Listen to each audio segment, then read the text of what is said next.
What up, everybody? You know what? I ain't made a video in a while, but here a while back I seen. I'm gonna call him a Nintendo fanboy, a Nintendo influencer, and when I watched and when I checked out some of his content, I could tell that that is exactly what he is. I mean, someone that just makes videos regarding Nintendo for clout and views.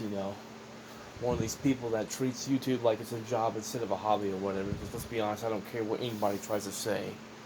YouTube really is nothing but a hobby. And yes, I'd be saying the same thing even if I was monetized and able to make money from this. I'd still be saying the exact same thing. I will never see YouTube as being a job. So, yeah, at least at least not a full time job that you can actually live on your own on. I consider it to be something that, yeah, maybe make a little money on the side along with a real job. Fine, but yeah, but to make YouTube your only source of income, no, I just don't see that being something to be considered as a real job or anything, especially what YouTube's getting and everything, where they pretty much try to silence everything. But nonetheless, though, I digress. This influencer, though, I mean, when key cards were kind of selling good and everything, he was basically made a video, decided to rub it into people's faces who are refusing to buy a key card, saying, you guys might as well just go ahead and start buying it now because you're on the losing end or whatever. It's like, well, I'd rather be on the losing end and in the minority, and in the minority, and still, fight the good fight instead of, just bending over and taking it up the tailpipe unlubricated, like what these fanboys like to do, and influencers like to do and whatnot. So, yeah, I literally told him, man, I don't care, man. I think he got mad about it. I don't really give a shit.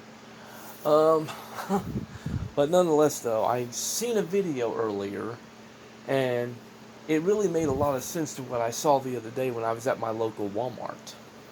You see, retailers are now taking a stand against the key card situation too, because evidently it's not really as profitable as what these influencers want to make it out to be. You know, yes, it might have been in the start, but a lot of people are starting to realize what key cards really are, and now they're getting to the point where they're trying to take them back or they're refusing to buy them altogether. So now these retailers are not able to sell key cards as well as what they were in the start. I knew this was going to happen. You know, trying to charge premium price for a key card, which, I mean, that's no different from what they do in the digital stores, trying to charge premium price. I won't pay full price, whether it be a key card or digital. If I can't get the game physically, I just either don't get it at all, you know, or I wait for a really really good price, decrease. It's like when I bought WWE 2K25 for the Switch 2. I knew it was going to be a digital code, just in the case, but I only paid $15 for it, so I'm not worried about that. I didn't go out and pay the full 50 or 60 or whatever, so yeah. And I didn't buy no DLC for it either, so yeah. Oh, but nonetheless, though, this is a win for us, man. It really is. But no, when I was at Walmart, I was seeing the Final Fantasy game that just came out here recently. The one all these fanboys are, you know, basically wanting to suck off and everything. I seen it already marked down to like $20. The Pac-Man World 2 repack.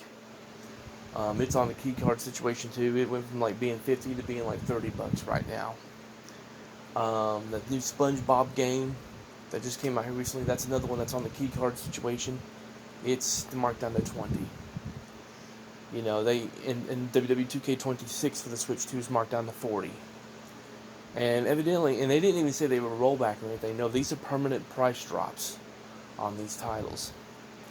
And they didn't even bother to, have Progmata up there. Yeah, they're not even going to buy shipments of games that are in key card form anymore. Yeah. It's been confirmed that all these retailers and stores and everything, once they're out of the key cards that they have now, they're no longer going to get any more. They're not going to sell no more. They're done with it. So if the game's not on an actual physical cartridge, then they're not going to waste time with it. And you know what? I applaud them for that. Because at the end of the day, there's really no excuse why these companies can't get any game to fit on a cartridge. There really isn't. It just comes down to corporate greed. I don't want to hear that, like, well, some of these games are too big. If they can get Cyberpunk to fit on a cartridge, they should be able to get any game to fit on a cartridge. Again, there's no logical excuse for why they can't get any of these games that fit on the cartridge. It just comes down to corporate greed. That's all it is. And I'm glad that even big retailers now are taking a stand against this bullshit. So, yeah. Like I said, I'm starting to agree with what a lot of people say when they say we're headed for another gaming crash. And again, if it happens, it happens. I don't care. It's whatever. I'm not obsessed with gaming as much as what a certain cross-eyed, pedo supporter wants to sit there and accuse me of, like, for real. So, yeah.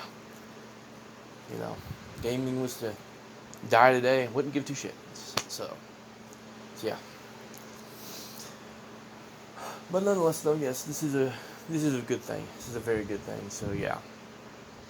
So, since these fanboys like to try to rub it in people's faces when they think they're right, well, you know what? Ha ha ha. Game key cards are failing.